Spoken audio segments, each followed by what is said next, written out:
ప్రతి సందర్భం ప్రత్యేకం, ప్రతి సంబరం శాశ్వతం. మీ one stop shopping destination Mysore sari Udyog.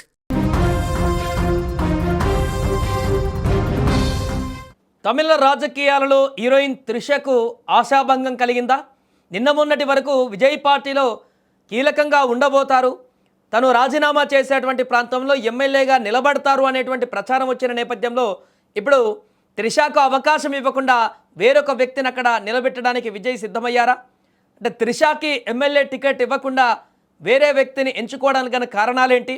నిజంగానే రాజకీయాలలో త్రిషను తీసుకురావడం ఇష్టం లేదా, లేకుంటే త్రిషకే రాజకీయాలంటే ఇంట్రెస్ట్ లేదా? అసలు ఏం జరుగుతుంది అక్కడ? తమిళనాడు అసెంబ్లీ ఎన్నికలలో పెరంబూరు, తిరుచి ఈస్ట్ రెండు నియోజకవర్గాలలో నుంచి పోటీ చేసి తిరుగులేని విజయం సాధించినటువంటి టీవీకే అధినేత విజయ్ ఇప్పుడు ఒక స్థానానికి రాజీనామా చేయాల్సిన పరిస్థితి ఏర్పడింది. రాజీనామా కూడా చేశారు. ఈ క్రమంలో ఆయన ఖాళీ చేసినటువంటి తిరుచి ఈస్ట్ స్థానం నుంచి ఎవరు పోటీ చేస్తారనేది ఇప్పుడు ఆసక్తికరంగా మారింది. అయితే తొలుత తిరుచి ఈస్ట్ ఉప ఎన్నికలలో విజయ్ సన్నిహితురాలు నటి త్రిషను బరిలోకి దింపుతారని పెద్ద ఎత్తున ప్రచారం కూడా జరిగింది. అయితే తాజా సమాచారం ప్రకారం విజయ్ తన నిర్ణయాన్ని మార్చుకున్నట్లుగా తెలుస్తుంది. సినిమా గ్లామర్ కంటే పాలన అనుభవం ఉన్న వ్యక్తులను ప్రాధాన్యత ఇవ్వాలని ఆయన భావిస్తున్నట్లుగా సమాచారం. అయితే అవినీతి వ్యతిరేక పోరాట యోధుడిగా ప్రజల్లో మంచి గుర్తింపు పొందిన మాజీ ఐఏఎస్ అధికారి సగాయంను తిరుచి ఈస్ట్ నుంచి పోటీలో చేయించాలని విజయ్ యోచిస్తున్నట్టుగా పార్టీ వర్గాలు తెలిపాయి. సగాయం తన సర్వీసులో నిజాయితీ గల అధికారిగా పేరు తెచ్చుకున్నారు. ముఖ్యంగా గ్రానైట్ కుంభకోణం వంటి విషయాలలో ఆయన చేసిన పోరాటం ప్రజల్లో ఆయనపై గౌరవాన్ని పెంచింది.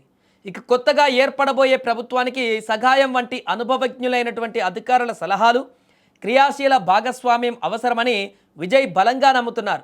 ఆయన తిరుచి ఈస్ట్ నియోజకవర్గానికి రాజీనామా చేసిన వెంటనే ఉప ఎన్నికలలో సగాయం పేరును అధికారికంగా ప్రకటించే అవకాశం ఉందని రాజకీయ విశ్లేషకులు భావిస్తున్నారు.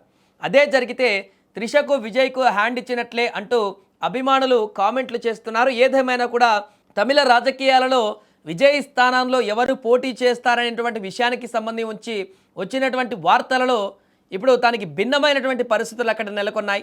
రెండు స్థానాల్లో ఒక స్థానానికి రాజీనామా చేసినటువంటి విజయ్ ఆ స్థానంలో తన తండ్రి కానీ త్రిష కానీ పోటీ చేసే అవకాశం ఉందని మొదట బలమైనటువంటి వార్తలు వినపడ్డా కూడా చాలా స్ట్రాటజిక్గా వ్యూహాత్మకంగా విజయ్ అడుగులు వేస్తున్నారు. అక్కడ ఖచ్చితంగా ఒక అనుభవజ్ఞుడైనటువంటి అవినీతి మరకలు లేనటువంటి ఒక నీతి నిజాయితీ కలిగినటువంటి అధికారిని పెట్టడం వల్ల ప్రజలందరికీ కూడా విజయ్ యొక్క ఇంటెన్షన్ ఏంటి, తన అధికారంలోకి రాగానే తన వాళ్ళని అందరినీ కూడా అధికారంలో కూర్చోబెట్టాలనేటువంటి ఆలోచన లేకుండా తన యొక్క వ్యూహం చాలా క్లియర్గా ఉంది, తన టార్గెట్ చాలా పక్కాగా ఉంది.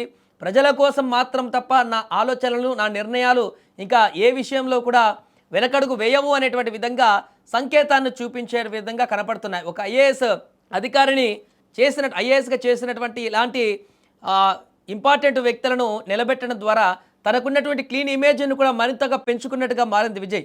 ఏదేమైనా ప్రస్తుతం తిరుచి ఈస్ట్లో ఒక కొత్త పేరు పోటీలోకి రావడంతో అక్కడ రాజకీయ పరిణామాలు ఆసక్తిగా మారాయి. అక్కడ మరి ఏ రకంగా అభిమానులు ఆ యొక్క నియోజకవర్గంలో విజయ్ని గెలిపించినట్టుగానే ఇప్పుడు కొత్తగా పెడుతున్నటువంటి అభ్యర్థిని కూడా గెలిపిస్తారా?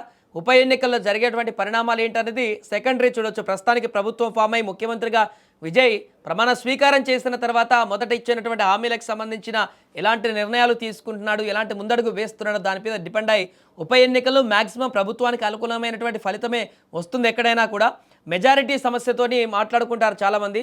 సో ఈ యొక్క స్థానంలో కొత్తగా పెడతారు ఈ అభ్యర్థన అని చెప్పేసి వినిపిస్తున్నటువంటి సగాయం పేరును ఎలాంటి మరి మెజారిటీ సాధిస్తాడు, ఉప ఎన్నికల్లో తనే నిలబడతాడా, చివరి నిమిషాల్లో త్రిషకి ఏమైనా అవకాశం ఇచ్చే ఛాన్స్ ఉందా, లేకుంటే తన తండ్రికి ఇస్తారా, ఏం జరుగుతుందనేది వేచి చూడాలి.